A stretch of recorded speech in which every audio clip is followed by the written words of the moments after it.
Dr. James Mitchell had been alone at Outpost Kepler 7 for 14 months. 14 months of scanning rock formations, collecting soil samples, and writing reports that nobody back on Earth would read for another 2 years. He'd volunteered for this isolation on purpose. After the divorce, after losing custody of his daughter, after the drinking got bad, Kepler 7 felt like the right place to disappear into the work. The outpost hummed with its usual mechanical sounds that night. Life support systems cycling, data servers processing, the faint whistle of wind through the external vents. James was reviewing mineral compositions when he heard it. A sound so alien, so absolutely wrong, that every instinct told him to seal the doors immediately. It wasn't a roar. It wasn't quite a scream either. It was something between agony and desperation, a wail that carried the weight of a mother's worst nightmare. James froze, his coffee cup halfway to his lips. In his 14 months here, he'd never heard anything like it. The research team had assured him the fauna in this region was mostly dormant. Nothing intelligent. Nothing dangerous.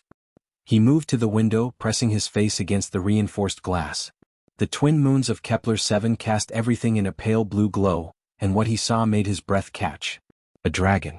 Impossibly massive.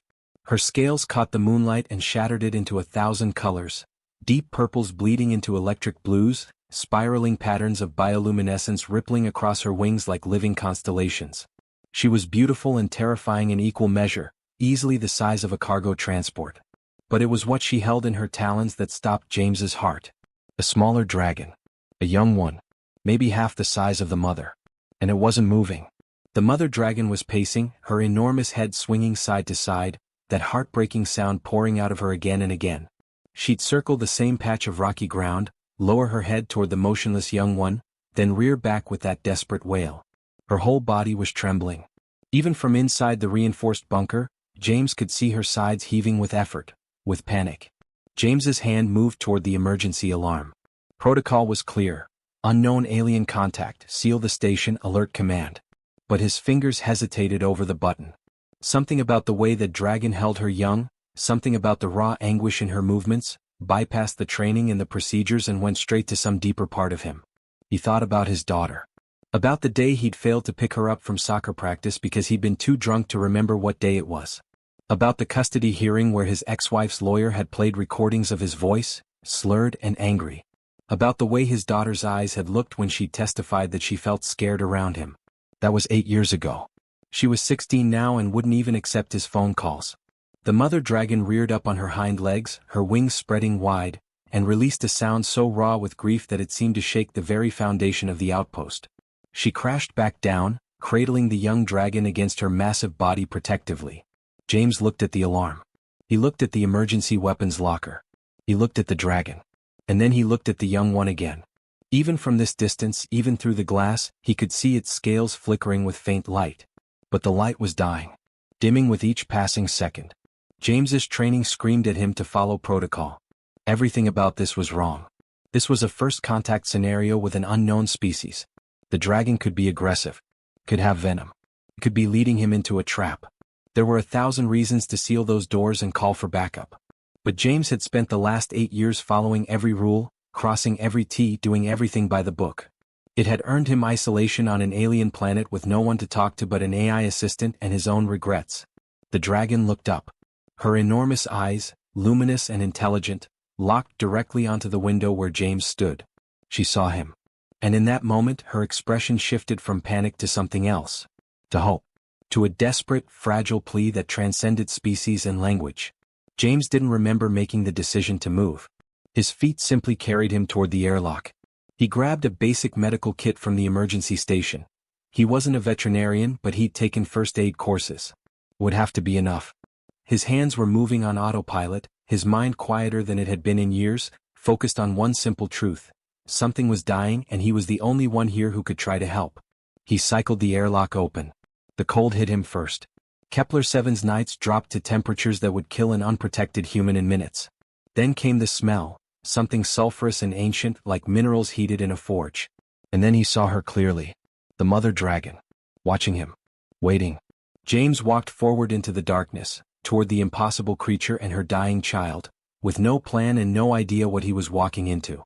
Behind him, the outpost's lights glowed warm and safe. Ahead of him was only the unknown.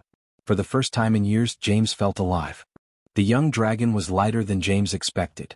The mother, he'd started thinking of her as she, without quite knowing why, had gently placed the limp form on the outpost's medical examination table. James had cleared away months of accumulated equipment with trembling hands, trying not to think about what he was doing or how insane it all was. The creature before him was maybe 12 feet long, its scales a softer version of its mother's coloring. Pale silvers and translucent blues that should have glowed with inner light. But they weren't glowing. They were fading like a battery running down. James pulled up every scrap of xenobiology data the outpost had available. Which wasn't much. Kepler-7 had been designated as a mineral survey station, not a research hub. He had basic species classification databases, atmospheric composition studies, and geological surveys. Nothing about dragon anatomy. Nothing about their biology. Nothing useful. But the young dragon was still breathing, barely. Its sides rose and fell in shallow movements. And that was something to work with. James started with the basics. Temperature reading, one of the few things that might translate across species. The dragon's body heat was significantly lower than it should be if it was anything like Earth mammals.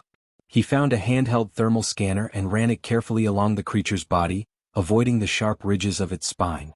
The readings were erratic. Too low in some places, spiking in others with strange patterns he couldn't interpret.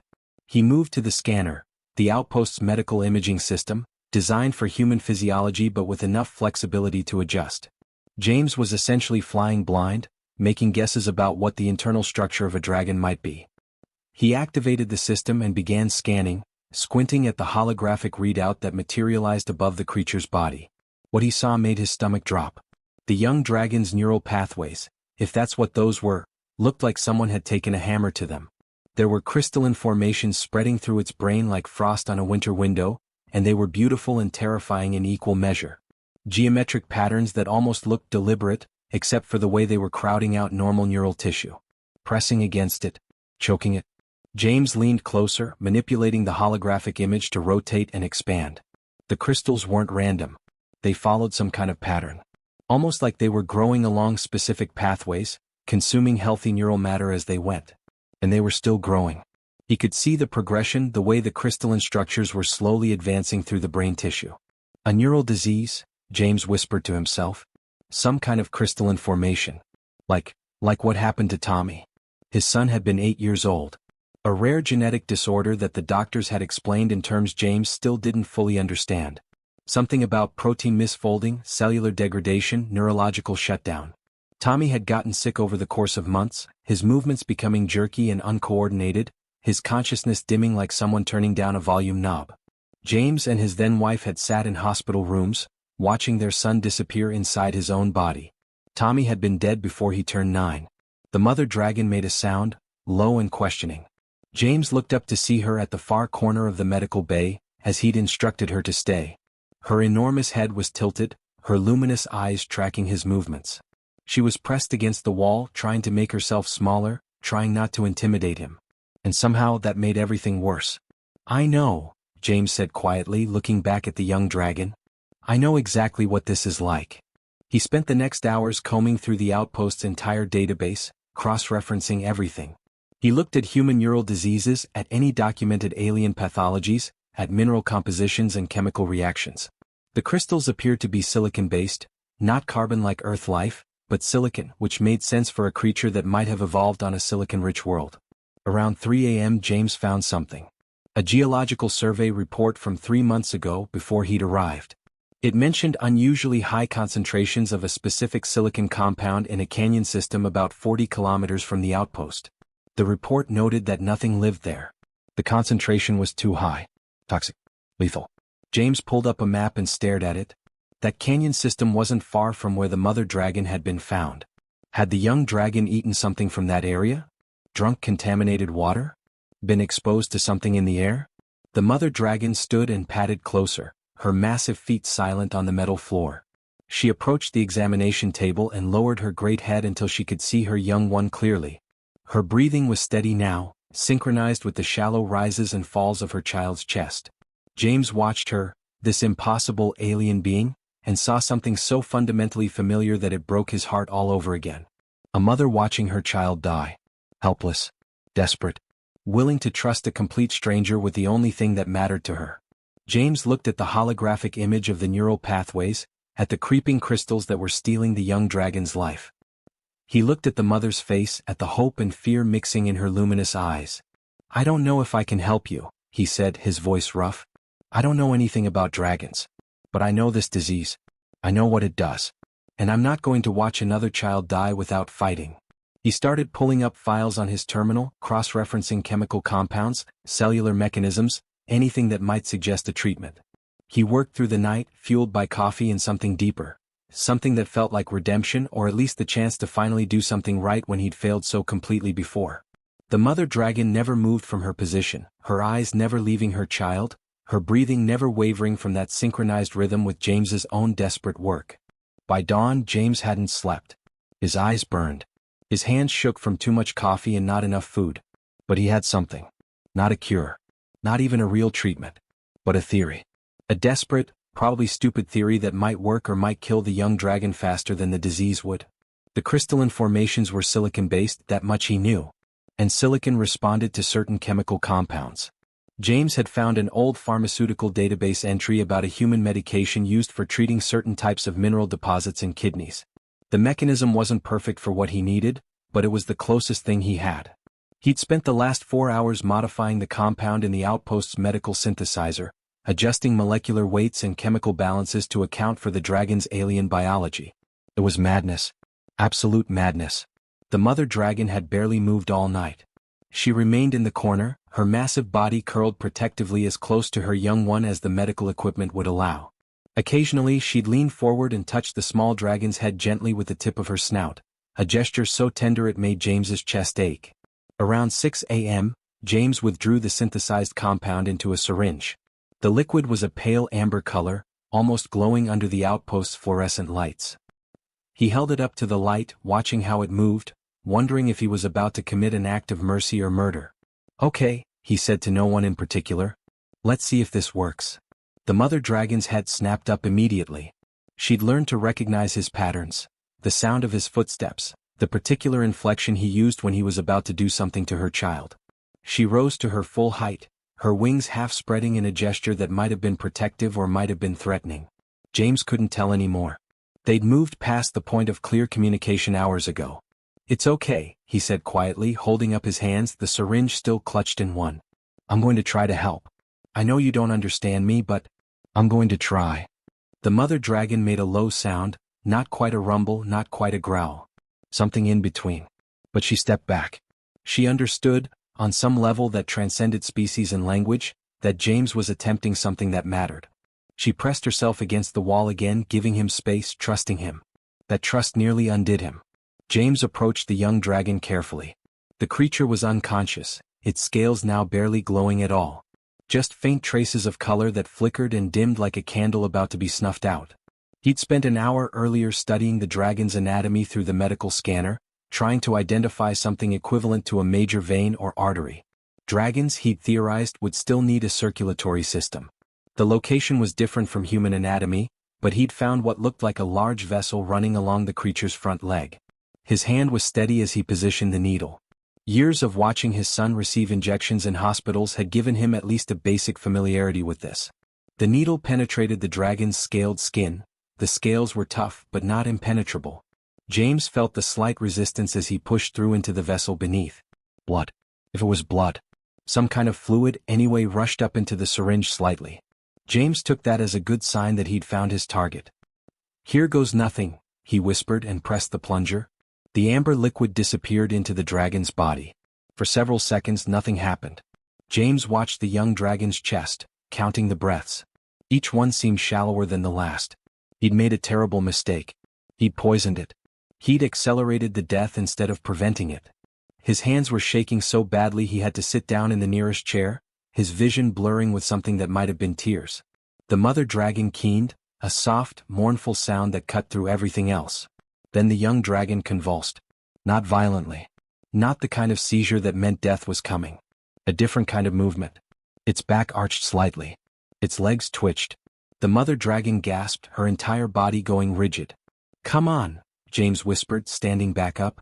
"Come on, come on, come on." The young dragon's scales began to change. It was subtle at first, just a shift in color as if someone was adjusting the saturation. The pale silvers deepened. The translucent blues became richer, more solid. And then the bioluminescence returned. Slowly at first, then faster. The young dragon's scales began to glow, not with the faint flicker of dying light, but with real, genuine luminescence. Patterns of electric blue and silver spread across its body like someone flipping on a switch. The young dragon's eyes opened. It was gasping, its entire body heaving with sudden breath, as if it had forgotten how to breathe and was relearning the process. But it was breathing. It was moving. It was alive. The mother dragon released a sound that James had no framework for understanding. It wasn't a roar. It wasn't a cry. It was something primal and ancient and full of joy so pure that it seemed to physically vibrate through the air. She rushed forward, her massive body moving with surprising grace, and curled around her young one protectively. The small dragon made a weak chirping sound and pressed against her, its newly glowing scales reflecting against her larger body until the two of them seemed to shine like a constellation in the dim medical bay. James sank back into the chair, his entire body shaking with relief and disbelief and something that felt dangerously close to hope. He'd done it. Against every odd, against all logic, against the weight of his own past failures, he'd actually done it. A child had been dying and he'd brought her back. 3 days after the injection, Ember was strong enough to stand. The young dragon wobbled on her legs like a newborn foal, her luminescent scales growing brighter with each passing hour as the treatment continued to work through her system. James monitored her constantly, adjusting doses, watching for any sign of relapse. But the crystalline formations were dissolving. Slowly, gradually, but undeniably dissolving. The mother dragon, James still didn't know her name, never left her child's side. She'd sleep in the medical bay, curled around Ember protectively, her enormous body a living shield. During the day she'd watch James work with an intensity that was almost unsettling. Intelligent. Calculating. Waiting for something. It happened on the 4th morning. James was reviewing the latest scan results when the mother dragon stood and approached him. She was massive up close, her head easily twice the size of his entire body. Her scales caught the light and threw it back at him in fractured rainbows. She lowered her head slowly, deliberately, until her snout was level with his face. Then she clicked. It was a sharp, precise sound. Not threatening. Almost like she was trying to get his attention. James froze, unsure what was happening. The dragon clicked again, and this time she made a low rumbling sound deep in her chest that James could feel vibrate through the floor. "Are you talking to me?" he asked stupidly. The dragon's eye, enormous, luminous, and impossibly intelligent, fixed on his face. She clicked twice more in rapid succession, then made the rumbling sound again. This time it was joined by something else. A kind of ultrasonic vibration that James felt more than heard, like it was resonating directly in his bones. His hands moved instinctively, grabbing his recording device from the workbench. He trained in linguistics years ago before veterinary school, before life had pushed him toward different paths. The muscle memory came back quickly as he began recording, analyzing the sounds the dragon was making. Click click. Pause. A rolling rumble that lasted 3 seconds. Then that ultrasonic vibration holding steady, fluctuating in pitch. "Okay," James said, his scientific mind kicking into gear despite the surreality of the situation. "Okay, you're definitely trying to communicate something. Let me try to respond." He made a clicking sound with his tongue. The mother dragon's head tilted. He tried again, this time mimicking the pattern she'd used. Click click. Pause. He attempted the rumbling sound, which came out as more of a growl from his human throat. It was terrible. It sounded nothing like what she'd produced. But the dragon seemed pleased anyway. She clicked rapidly, her scales brightening. Over the next hours, something extraordinary began to happen. The mother dragon started teaching him. Not with words, she understood that James's human vocal cords were incapable of producing her full range of sounds. But with patience and repetition, with gentle corrections and encouragements. When James got a pattern right, she'd repeat it with emphasis. When he was wrong, she'd click once sharply and demonstrate the correct version again. By evening, James had compiled a basic vocabulary. Clicks meant yes or emphasis. Rumbles indicated statements or information sharing. The ultrasonic vibrations seemed to convey emotion, fear, joy, curiosity, concern. It was crude, and James knew he was probably misinterpreting half of it, but it was communication. Real, meaningful communication. That night, as Ember slept peacefully in her makeshift nest, the mother dragon did something unexpected. She made a series of sounds, clicks and rumbles in a specific pattern, and then made a gesture with her head. A clear, deliberate gesture toward herself. James understood. She was giving him her name. He repeated the pattern carefully. Click, click, rumble, vibration, click. The dragon's scales brightened. She made the sound again, confirming that he'd gotten it right. And then, slowly and deliberately, she made more sounds. A longer, more complex pattern. It took James 3 tries to get it right, but when he did, the dragon nodded her massive head. She was teaching him her name. Broken down into components that his human mouth might approximate. Lyra, James said aloud, trying to match the sounds as closely as he could manage. Your name is Lyra. The dragon, Lyra, clicked rapidly in what James had learned to recognize as approval and something that might have been joy. Then she gestured toward Ember with her snout. James understood immediately. Ember. Your daughter is Ember. Over the following days, as Ember grew stronger, Lyra taught James more. She taught him how to distinguish between different types of clicks, sharp ones that meant warning or urgency, softer ones that meant comfort or reassurance. She taught him rumbles that meant questions and rumbles that meant answers. She taught him that the ultrasonic vibrations weren't just emotion, they were nuance, context, layers of meaning that human language struggled to capture. But more importantly, Lyra began to tell him her story. Through a combination of sounds, gestures, and the occasional acted-out scene, Lyra revealed that she and Ember came from a colony, a large one with hundreds of dragons. For generations, her people had lived according to strict traditions. Dragons were hunters. Dragons were warriors.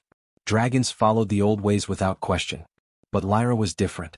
She'd always been curious about the world beyond her colony. She'd wondered about the lights in the sky, the ships that passed occasionally. She'd wanted to study them, to understand them, rather than attack them on sight as tradition demanded. When Ember hatched, she was the same. The young dragon showed no interest in combat training. She wanted to explore, to investigate, to understand rather than dominate. For this, Lyra and Ember had been cast out. Marked as defective. Hunted by the very family that should have protected them. When Lyra had seen the outpost, seen James through the window, she'd made a gamble. A desperate, terrifying gamble that perhaps humans were something other than monsters. That perhaps, just perhaps, one of the species her people hunted might be capable of kindness. James listened to all of this, understanding perhaps only 60% of what Lyra was trying to convey, but comprehending the fundamental truth beneath the sounds. She trusted him with her child's life. She'd chosen compassion over fear.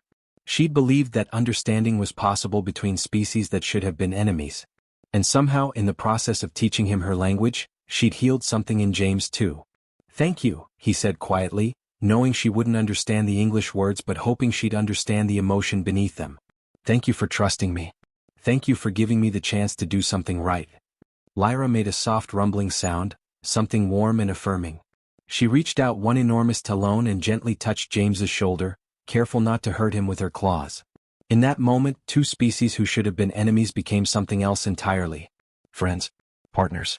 A family born not of blood but of choice. James waited 3 weeks before sending the message. He needed time.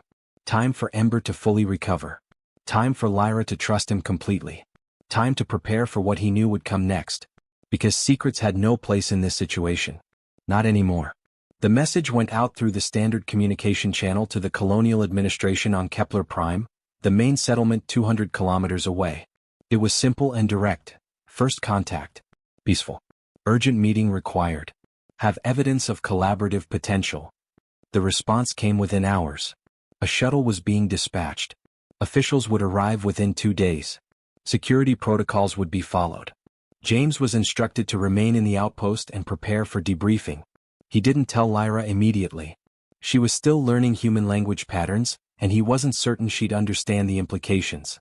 But when the shuttle appeared on the horizon 2 days later, its engines leaving contrails across Kepler-7's purple sky, Lyra knew something had changed. Her scales dimmed. She moved Ember deeper into the outpost, away from the windows. It's going to be okay, James said, though he had no idea if that was true. I need to show them. I need to make them understand what you are. What you're capable of. But I promise you, I won't let anything happen to Ember. Lyra clicked softly, a sound of fear and resignation. She'd been hunted before. She knew what it meant when others arrived with purpose and authority. Governor Patricia Reeves was the first one through the airlock. She was in her 60s, with gray hair pulled back in a severe bun and the kind of face that had spent years making difficult decisions.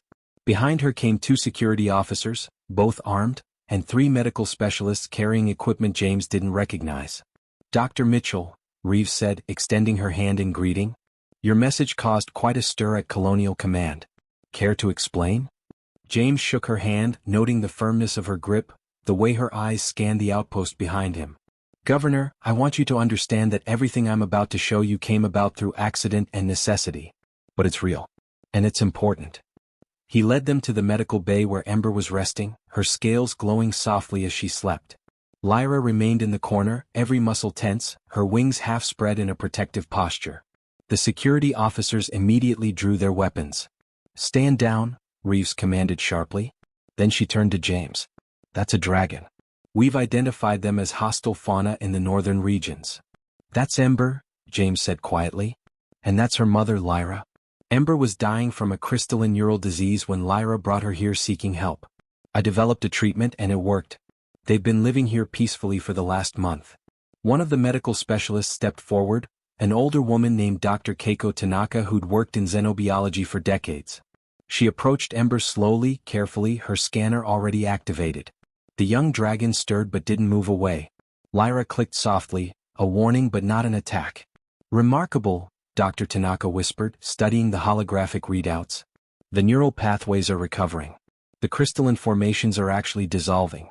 Dr. Mitchell, how did you accomplish this?" James explained the treatment. He showed them his research, his notes, his failures and successes. He demonstrated how he'd communicated with Lyra, playing back the recordings of their earliest exchanges. He explained the dragon language, the clicks, the rumbles, the ultrasonic vibrations that carried nuance and meaning. Governor Reeves listened to everything, her expression unreadable. When James finished, she was silent for a long moment. Then she made a decision that changed everything. "I want to meet with her," Reeves said, gesturing toward Lyra. "Formally.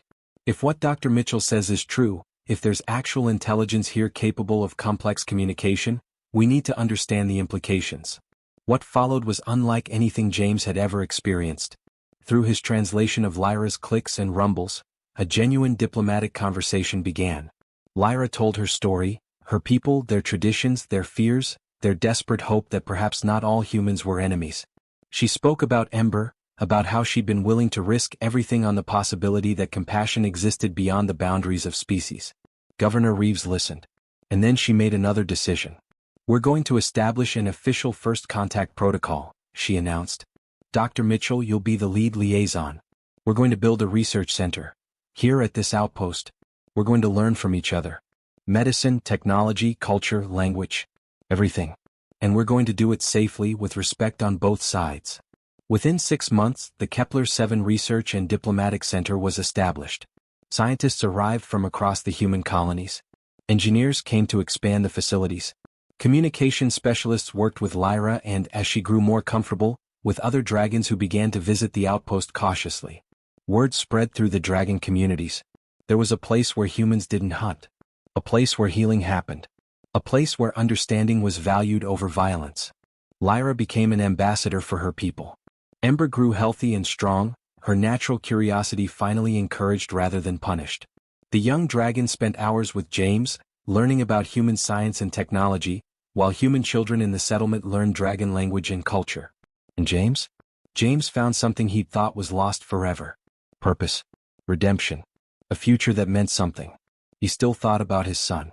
He still carried that grief, it never really went away. But it was different now. Lighter. Because he'd learned that loss didn't have to define you. That failure didn't have to destroy you. That sometimes, when you opened yourself up to the possibility of connection, healing could come in the most unexpected forms. One evening, nearly a year after Lyra had first arrived at his door, James stood on the observation deck of the new research center. Below him, the facility hummed with activity. Human and dragon worked side by side in laboratories. Children of both species played together in the recreational areas. In the diplomatic wing, Lyra was conducting her daily language sessions with the newest batch of human linguists. Ember approached him silently, dragons were surprisingly quiet when they wanted to be, and pressed her head gently against his shoulder. The young dragon was nearly full-grown now, her scales brilliant with health and happiness. She made a soft clicking sound that meant, hello, or sometimes, I'm thinking of you. Hey there, little one, James said, scratching behind her ears the way she liked. How was your day? Ember made a series of clicks and rumbles, describing her afternoon in detail. James understood maybe 70% of it now. Something about the laboratory, something about a new medicine they were developing together, something about how happy she was. Me too, James said softly. I'm happy too. Below them, the twin moons of Kepler-7 were rising. Above them, stars James had never bothered to notice before twinkled against the darkening sky. And around them, a future was being built. Not through weapons or conquest, but through compassion, curiosity, and the simple human act of choosing to help another living being in pain. James had come to Kepler-7 to disappear. He'd found something far more valuable instead. He'd found redemption. He'd found family. He'd found a second chance to be the person he'd always wanted to be. And it had all started with a mother dragon's desperate cry in the night, and one man's decision not to run away,